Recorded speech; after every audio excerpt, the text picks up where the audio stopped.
생각해 봤습니다. 오늘은 우리가 복음 전도를 해야 되는 이유가 뭔지에 대해서 함께 같이 생각하면서 하나님의 그 복음 전도 안에 담겨져 있는 우리를 향하신 개인적인 축복과 은혜가 어떤 것인지, 또 우리가 그 일에 참여할 당위성이 어디에 있는지, 이런 부분들을 함께 생각해 보려고 합니다.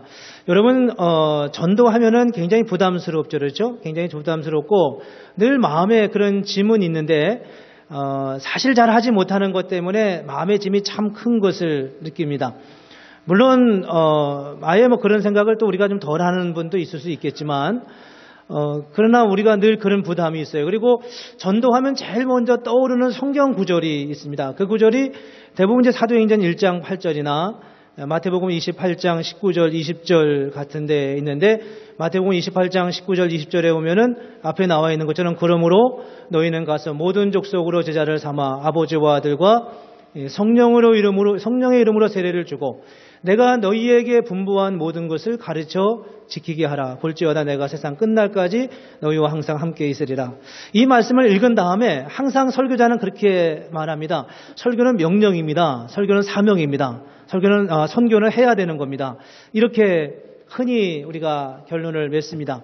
근데 그렇게 말하는 것이 우리에게 몸내 상당히 부담이 되고, 사실 평생 우리가 예수를 믿으면서 전도를 한 번도 안 해본 경우도 많이 있는데, 그렇지 못한 현실에 대한 안타까움이 있습니다. 그래서 오늘은 우리가 전도에 대해서 조금 더 좀 깊은 차원이라고 해야 되는지, 조금 다른 측면에서 왜 전도는 그냥 명령일 뿐인가?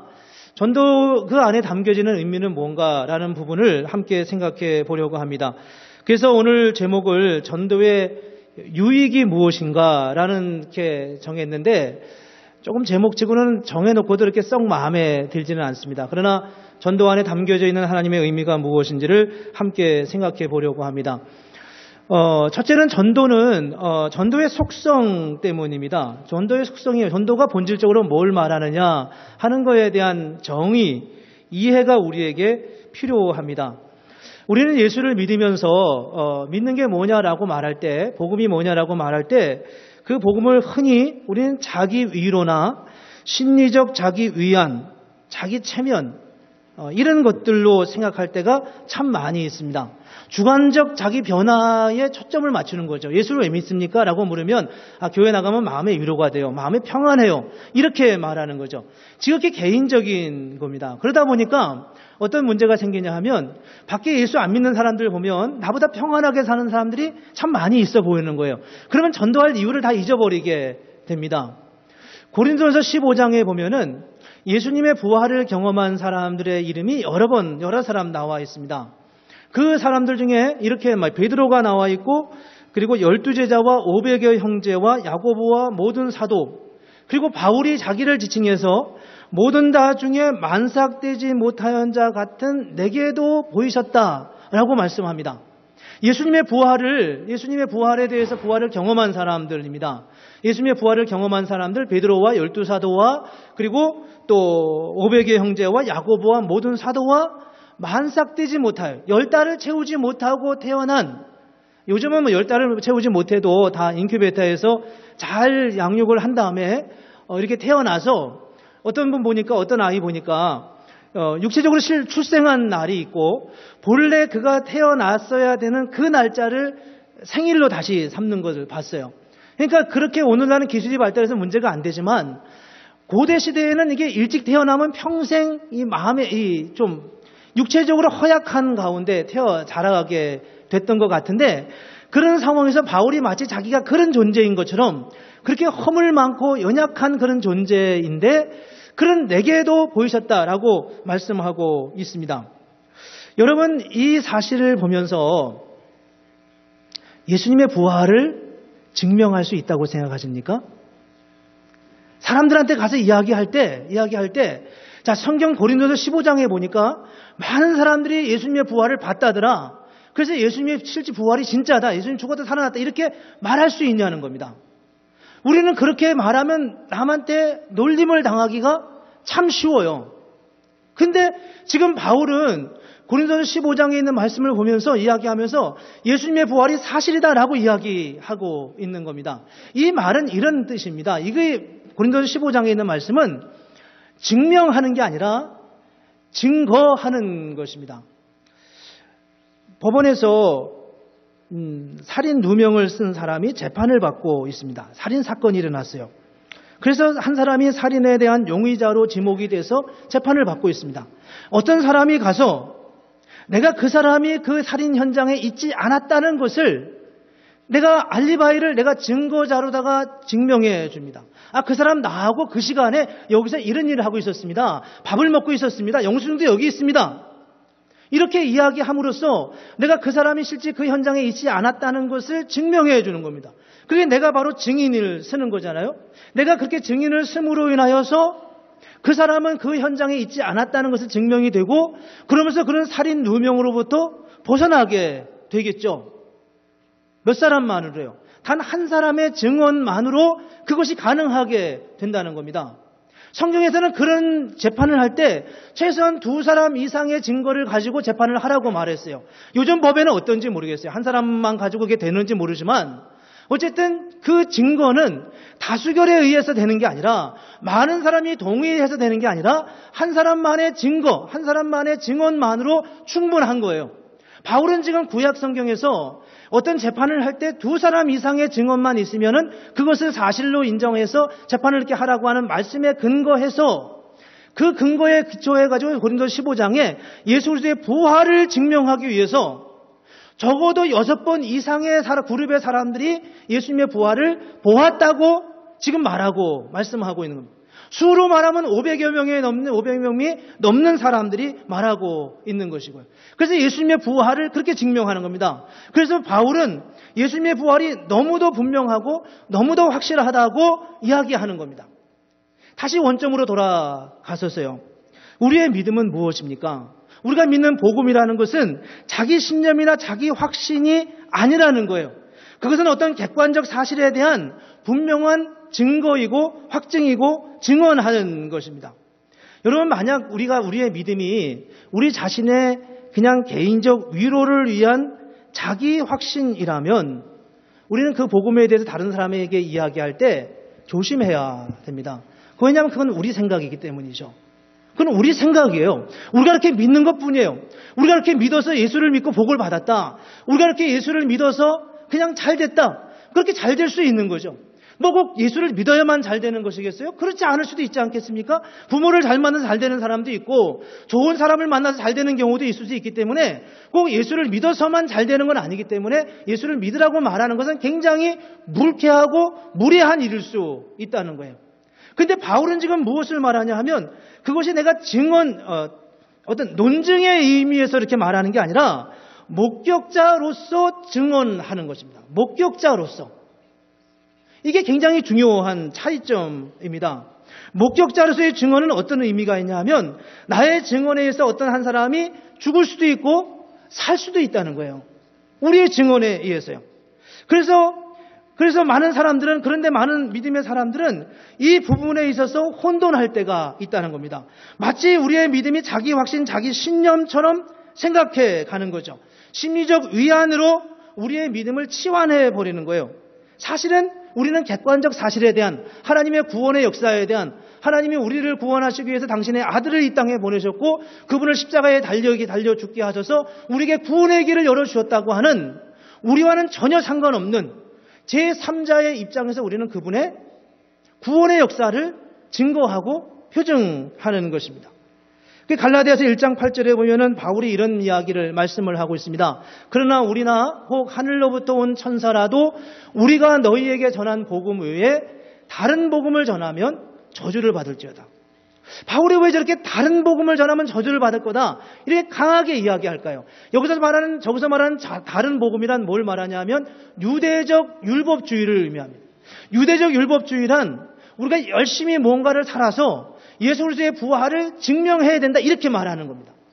근데 예수님이 부활하는데 우리가 보태준 게 없잖아요. 아무것도 우리는 보태준 게 없어요. 우리가 한 게 아무것도 없죠.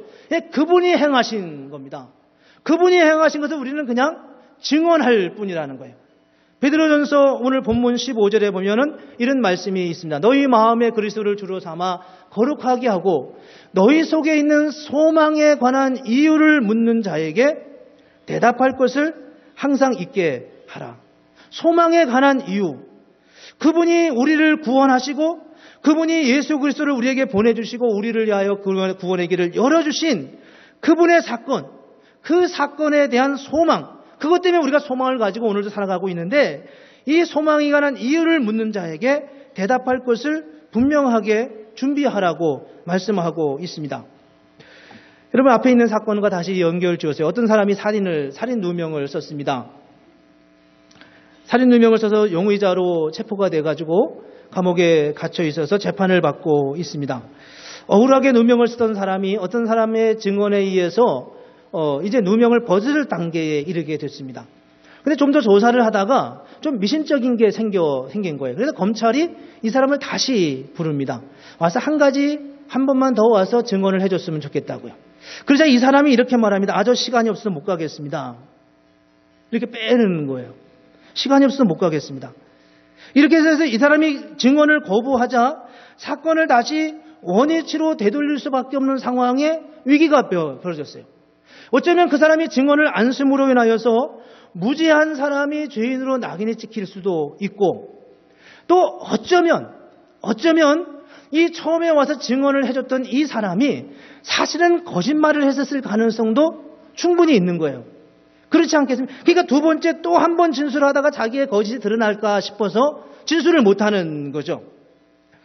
저는 지금 오늘 이 시대의 교회가 예수 그리스도에 대한 진술을 거부하고 있다고 생각합니다.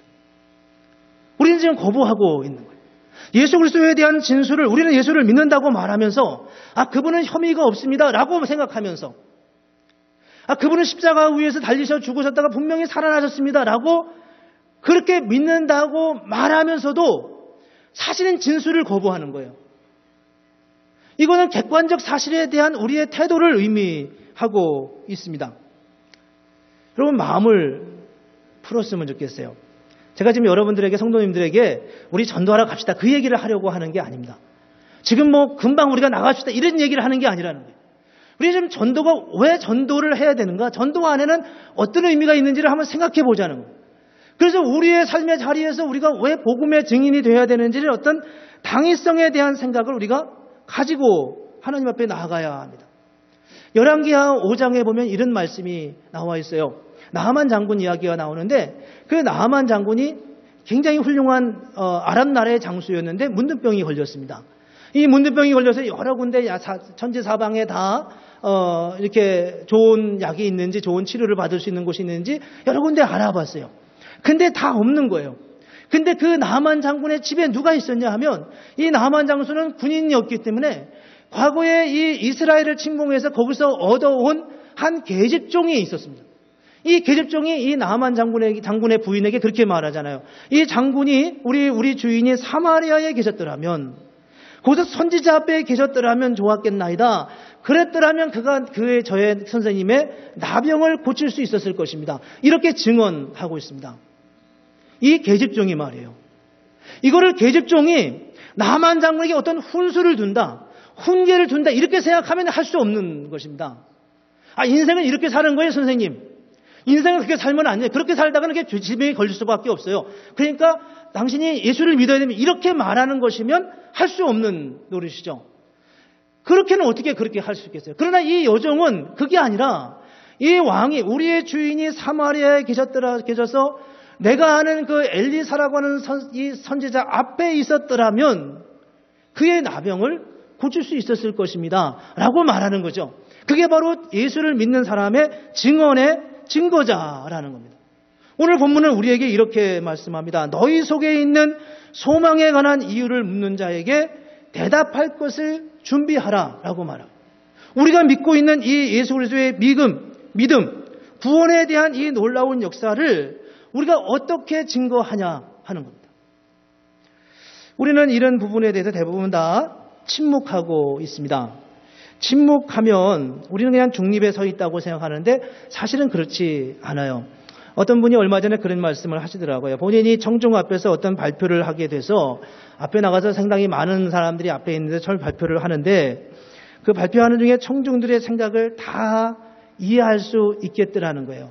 저분이 지금 어떤 부분으로 나를 쳐다보고 있는지, 집중해서 내 이야기에 귀를 기울이고 있는지, 아니면 딴 생각을 하는지, 아니면 갈등을 하는지, 아니면 피곤하신지, 눈을 감고 계신데 눈을 감고 있는 게 듣고 싶지 않아서 눈을 감고 있는 건지, 아니면 지금 그 말씀을 깊이 묵상하고 있는 것인지, 아니면 육체적으로 피곤해서 내가 안 졸려고 하는데 졸게 되는 것인지를 느끼고 알게 된다는 거예요. 여러분의 표정이 바뀌시네요. 그렇죠? 저는 잘 못 읽어요. 그분은 읽었다고 하는데 저는 잘 못 읽습니다. 무슨 생각으로 계신지 잘 몰라요. 그렇게 잘 읽혀지더라는 거예요. 우리는 사람들을 보면 되게 그 사람이 진실을 말하는지 거짓을 말하는지 대충은 대부분 다 알게 됩니다. 조금 더 오래 대화하다 보면은 더 분명하게 알게 된다는 거예요. 세상 사람들은 우리에게서 우리의 표정과 마음을 읽고 있다는 겁니다. 우리는 중립이에요. 나는 예수를 믿어요. 그러나 말하지 않을 것뿐입니다. 나는 예수를 믿습니다. 그러나 내가 굳이 당신에게 강조하지 않는 것뿐이에요. 나는 예수를 믿어요. 그러나 당신이 우리 교회 오면은 혹시 더 상처를 받을까 싶어서 내가 조심하는 것뿐이에요. 이런 여러 가지 뉘앙스를 가지고 우리는 가지고 침묵하고 있지만 저 사람들은 우리의 표정을 보면서 무엇을 읽냐 하면 저 사람들도 사실은 예수를 믿는 게 아니구나. 이렇게 읽고 있다는 겁니다. 그거 인정하시나요? 안 믿는다고 생각한다는 거예요.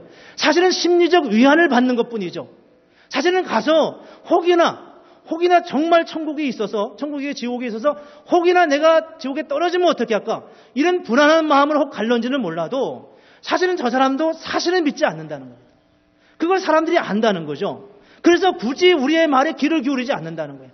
굳이 교회에 올 이유를 갖지 않는다는 거예요. 가도 저 사람들도 안 믿는 것이기 때문에요. 우리의 표정을 읽고 있다는 거죠. 참 신기한 것은요. 오래간만에 오늘도 처음 참 10년 만에 오신 우리 가정이 계신데 오래간만에 교회를 이렇게 오신 분들이거나 혹은 누구의 인도를 통해서 이렇게 교회를 오셔서 방문하셨거나 등록을 하시거나 신앙생활을 같이 하실 때 첫 대면을 해보면 이건 항상 제가 점쟁이가 아닙니다.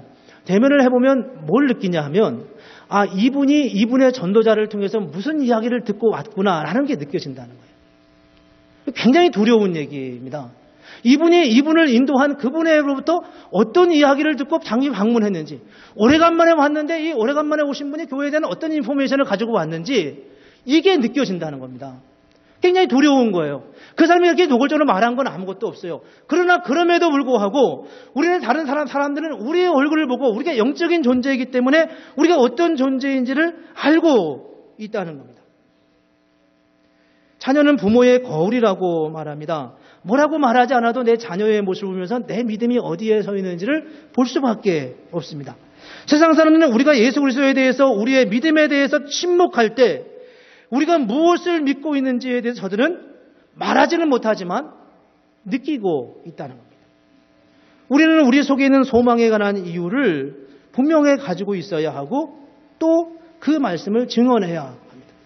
침묵은 절대 중립이 아니라는 거예요. 어떻게 우리가 우리의 믿음을 가지고 있어요.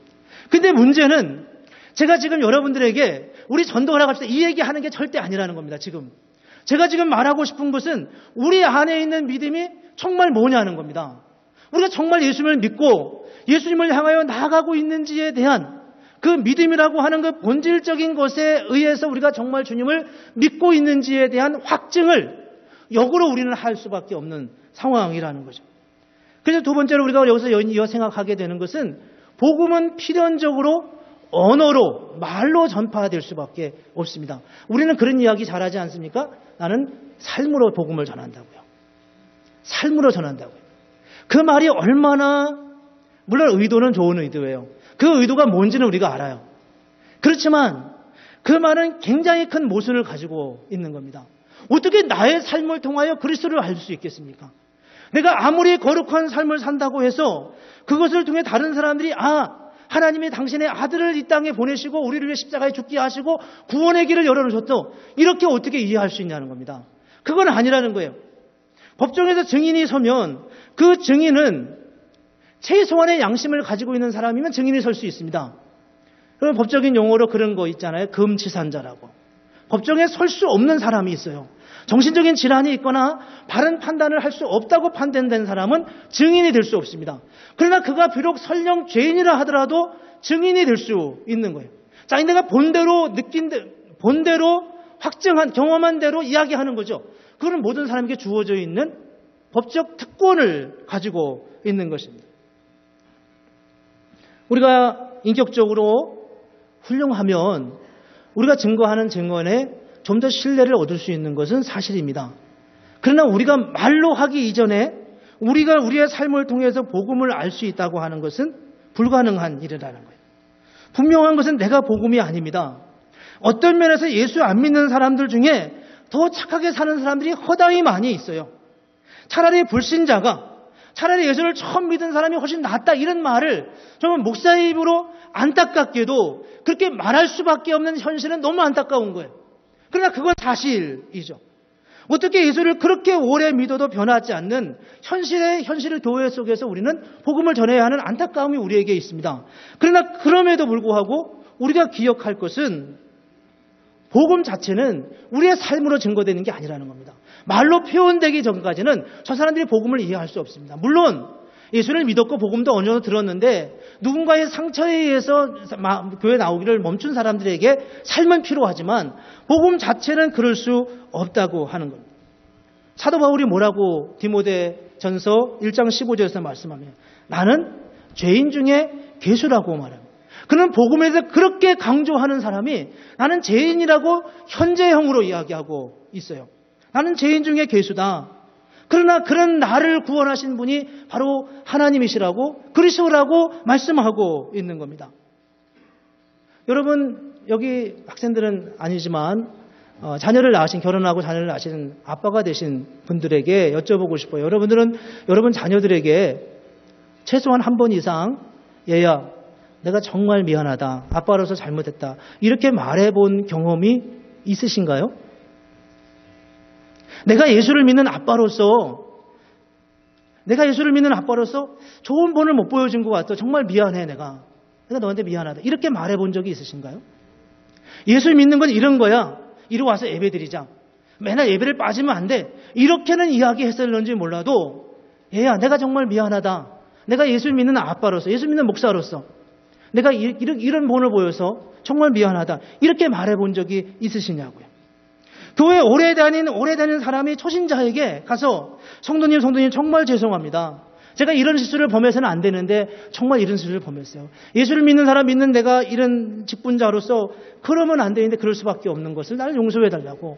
믿음은 본래 그런 게 아니라고. 내가 미안하다고 이렇게 말해보신 적이 있으십니까? 복음은 우리가 복음을 전하는 게 아니라는 겁니다. 물론 역설적인 표현이긴 하지만 우리가 잘 살아서 우리가 삶으로 복음을 전하는 게 아니에요. 그 자체가 교만이라는 겁니다. 그 자체가 말이 안 되는 것입니다. 우리는 깨어지면서 복음을 전해지는 거예요. 우리가 낮아지면서, 우리가 깨어지면서 복음이 전해지는 거예요. 저는 목회자들이 모여서 함께 같이 이렇게 이야기를 할 때 교회가 어떻게 하면 잘 섬길 수 있느냐, 이런 이야기를 할 때 꼭 제가 빼놓지 않고 끼어들어서 하는 말이 한 가지 있습니다. 그 말은 이런 거예요. 교회가 어떻게 하면 잘 성장할 수 있느냐, 그것은 목사가 하나님 하시는 일을 방해만 하지 않으면 교회는 자라간다고 꼭 그렇게 그 말을 합니다. 목사가 방해만 하지 않으면, 하나님의 일은 하나님이 하시는 거예요. 하나님이 우리 가정을 선택하셨습니다. 우리 가정을 선택하셨으면 하나님이 우리 가정을 책임져 주시는 거예요. 어떤 모양으로든지. 내가 방해만 하지 않으면 되는 거예요. 언젠가 부모님들이 모여서 그런 얘기 하시는 거 들었습니다. 부모가 자녀를 어떻게 잘 키우면 좋겠는가, 이런 얘기 하면서 부모가 자녀를 망치지만 않으면 된다고요. 부모가 자녀를 망치기 때문에 너무 많이 간섭해서 망치니까 잘못되는 거지, 하나님은 그 아이를 본래 온전하게 세워가도록 하나님이 약속하시고 이미 작정하셨다는 겁니다. 자꾸 끼어들어서 문제가 되는 거죠. 우리가 예수를 믿으면서 하나님 앞에, 하나님 제가 잘못했습니다, 제가 부족합니다, 하나님의 영광을 지금 가리고 있습니다, 이러면서 우리의 연약함을 고백하는 순간 주님의 복음이 드러나는 것이지, 우리가 우리의 삶으로 뭘 증거하는 게 아니라는 겁니다. 복음을 나의 삶으로 증거하려고 하면 부득이 우리는 우리 자신을 포장할 수밖에 없어요. 포장하려고 하면은 우리는 자꾸 간격이 생길 수밖에 없게 됩니다. 마치 자기 자신이 복음인 양 착각하는 그런 모습이 우리 가운데 얼마나 많이 있는지 모릅니다. 요한복음 4장에 보면은 사마리아 성에 있는 사마리아의 수가성이라고 하는 곳에 사는 한 여인의 이야기가 나오죠. 우물가에 와서 대낮에 낮 12시에 우물가에 와서 우물을 떠는 여인의 이야기입니다. 너무 잘 아시는 말씀이죠. 거기서 낮에 온 이유는 아마 이 아랍 계열의 사람들, 열대지방에 사는 사람들은, 더운 지방에 사는 사람들은 낮에 주로 활동을 하지 않기 때문에, 낮에 잠을 자거나 이렇게 하기 때문에 보통 나들이를 안 하는데 그 낮에 왔다는 것 자체가 누군가의 시선을 피하기 위해서 온 것이라는 이야기를 참 많이 알고 있습니다. 그런데 그렇게 왔는데, 그렇게 피하고 싶었던 이유는 그 여인이 과거에 남편이 5명이라 했는데 다 이혼했고, 지금 있는 남편도 정식으로 결혼하고 있는 남편이 아니고, 이런 부끄러운 과거가 그에게 있기 때문이었는데, 마침 그곳에 와서 예수님을 만난 거죠. 예수님을 만났습니다. 그리고 예수님과 대화를 했어요. 그리고 대화를 하고 그 마지막에 그가 그 두레박을 다 내려놓고 자기가 살던 곧던 수가성으로 뛰어들어가면서 사람들을 향해서 하던 말이 있습니다. 요한복음 4장 29절에 보면 이렇게 말씀합니다. 내가 행한 일을 내게 말한 사람을 와서 보라. 이가 그리스도가 아니냐. 내가 행한 일을 내게 와서 말하는 사람을 와서 보라. 이가 그리스도가 아니냐. 내가 행한 일이 뭔가요? 남편이 5이 있었으나 지금 있는 남편은 내 남편이 아니다. 이 말 아닙니까? 그의 부끄러운 과거를 다 드러나게 된 거예요. 자신이 노출되면서 복음이 전해지는 사건이 일어나게 된 거죠. 여기서 이 여인이 가지고 있는 이 그리스도에 대한 확신, 그건 자기가 깨어지면서 하나님의 은혜의 자리로 나아갔던 이 여인의 모습을 우리가 볼 수 있습니다.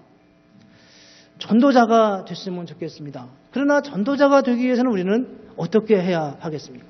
복음을 알아야 해요. 그 복음은 바로 우리의 심리적 위안을 위한 게 아니라 하나님께서 예수 그리스도를 이 땅에 보내셔서 우리를 위해 열어놓으신 그 십자가의 사건, 그 사건 안에 복음이 있는 거예요. 우리는 그냥 그 복음에 대한 증언자로 서는 거죠. 그리고 그 복음 앞에서 우리의 깨어지는 과거, 우리의 부족한 우리의 과거, 연약해서 때로는 아들에게, 때로는 아직 신앙이 깊지 않은 성도에게, 때로는 나보다 연약한 그 사람들을 향해서 주여 내가 미안하다고, 내가 잘못했다고, 내가 그렇게 살면 안 돼, 내가 부족해서 그렇다고 이렇게 말할 수밖에 없는 그런 삶의 과정, 그런 우리의 믿음의 고백을 통해서 하나님의 복음이 세상을 향하여 나아가고 있다는 겁니다. 근데 우리는 무엇인가를 알면 알수록 우리의 목소리가 더 굵어져요. 더 높아지는 거죠. 더 강해지는 거죠. 그래서 교회를 오래 다닌 사람이 많은 교회는 시끄러울 수밖에 없는 구조를 가지고 있는 거예요. 무엇 때문에 그럴까요? 복음에 대한 온전한 고백이 없기 때문입니다. 우리가 지금 전도에 대한 말씀을 나누고 있습니다. 우리 나가서 전도합시다. 꼭 그게 아니라 거기까지 가지 않더라도 우리가 오늘 어떻게 복음적 삶을 살아야 할 것인지에 대해서 우리가 정말 깊이 생각하고 그 말씀 안에서 우리가 깨어지고 새로워지는 경험을 할 때 비로소 우리의 삶 가운데 주시는 하나님의 은혜를 우리가 누릴 수 있다는 것입니다. 하나님께서 오늘 우리에게 복음의 역사를 주셨습니다. 우리로서는 감히 상상할 수 없는 하나님의 은혜의 사건을 우리에게 허락해 주시고 그 사건에 우리를 초청하셨습니다. 우리는 내가 어떻게 해야 된다 이런 부담으로부터 자유해지면 좋겠어요.